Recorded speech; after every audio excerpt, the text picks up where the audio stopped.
I have been in the aquarium hobby for about 15, 20 years.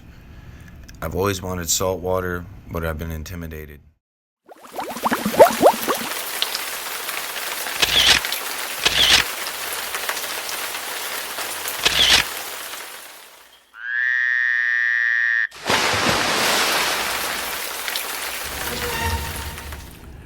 And now my fear is brought to its test.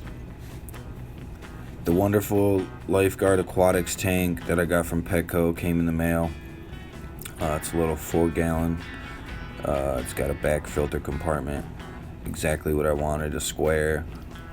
A lot would not recommend it, but we did take the Nano route for the first saltwater tank. With a background in fresh water, I understand the beneficial bacteria portion of both systems. So I started off with live sand, and I started off with the best thing you could possibly get was straight ocean water. So mixing and achieving the right salinity was not really a problem. We went the Hygge route with this nice, small, condensed 30-watt light. It lights up the tank beautifully. It fits the space beautifully. There's a huge gap. Exactly what I wanted for this setup. Being on the counter space in the kitchen, so it worked out very well. And the live rock we got was straight taken out of an already established system. It's been curing for a long time. So already with the live sand, the live rock, tons of beneficial bacteria off the jump. And I added some bio balls, some beneficial bacteria balls in there as well. So we got a huge jump. I told myself when I started this, I was going to start it and do it right. And I was going to take the right amount of time to cycle the tank. Well, I'm a very impatient person, and I have a few shortcuts that I thought may jump that process. So the unintelligent person I am bought $150 worth of coral on Vivid Aquariums, and thanks a lot. Vivid Aquariums are beautiful. They even sent an extra frag of the bird of paradise, and that was beautiful. That was cool. But yeah, I'm very new to this. Never had coral a day in my life, and I just bought $150 worth of it. And you know, it's a risk to take. I mean, from the start of this video, it was on the first day, and at this point when the corals came in, this has been 5 days. So this tank has been officially up and running for 5 days, and we have $150 worth of coral in it. Actually, we got some from Petco. We got a Duncan and a few others, some feather dusters and whatnot. So more like $200 worth of coral. This is not a route most would take. Well, I'm taking that risk and I'm trying an experiment. And if it works, you know what I'm saying? If everything thrives and goes off the jump from this, which I'm hoping everything does, because that's all I can do is hope at this point.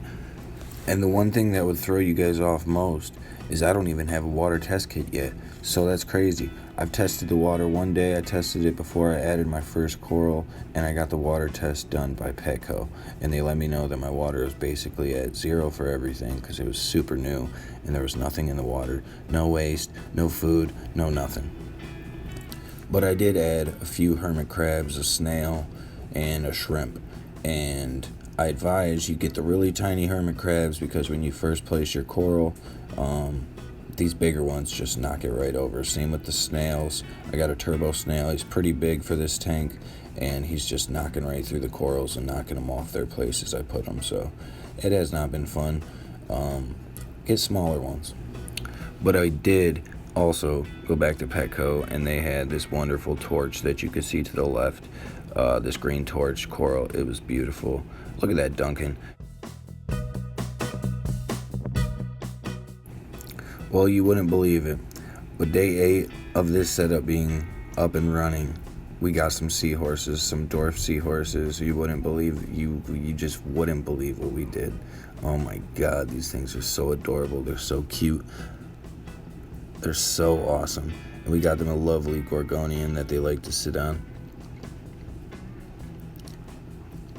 Now this video right here is the most recent update, and this is about a week after we got the seahorses. Actually, maybe a week and a few days. So now we are about 2 to 3 weeks in on this setup, and we lost one seahorse thanks to the Duncan. The Duncan coral ate the seahorse. I don't understand it.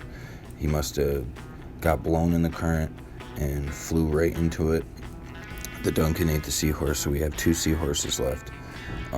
But this Gorgonian looks so beautiful, this red-fingered Gorgonian. It is just lit up, and it is just polyps out. I swear having seahorses on your kitchen counter will change your life. I promise you that. It'll give you a whole new experience when you're making dinner. I had to create this long branch for the water outtake. It also stops the current from coming up on the top surface of the water toward the seahorses, so it also just gives this space that they're in, a more calmer, peaceful environment that they need to be in. They're so cute watching them eat, pick these little things off the glass. When we feed them baby brine shrimp, they're just so fun and so cute, and they just use their tails like little monkeys in the water. So yeah, we're about 2-3 weeks out. I really need to test this water, but I haven't. Everything looks like it's doing beautiful. Everything is doing great for the most part. I am doing this weekly dosing for the corals in A and B solution, this coral life stuff. You know, for the most part, everybody's got their polyps out. Everybody's stretching for the light, doing their thing.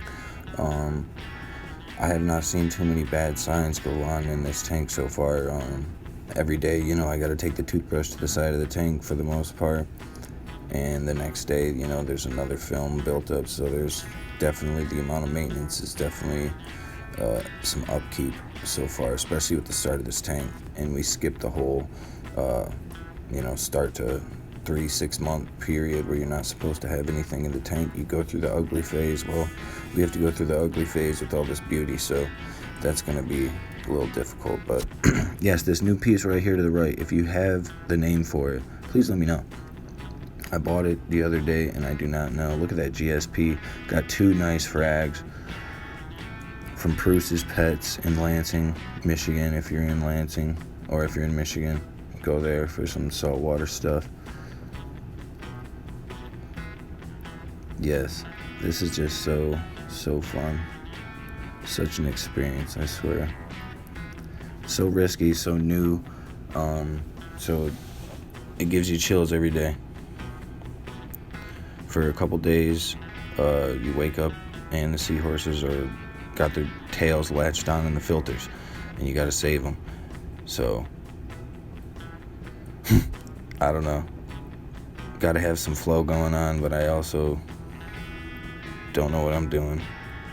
We're trying something. This is beautiful, though. This is fun. This is Fish Tanks Are Cool. And if you like this video, please like it and drop a comment. Negative, positive, I don't care. I'm ready for the hate. This is an experiment and also something beautiful and fun. So yeah, subscribe to the channel. Thanks for watching. Check you guys out later.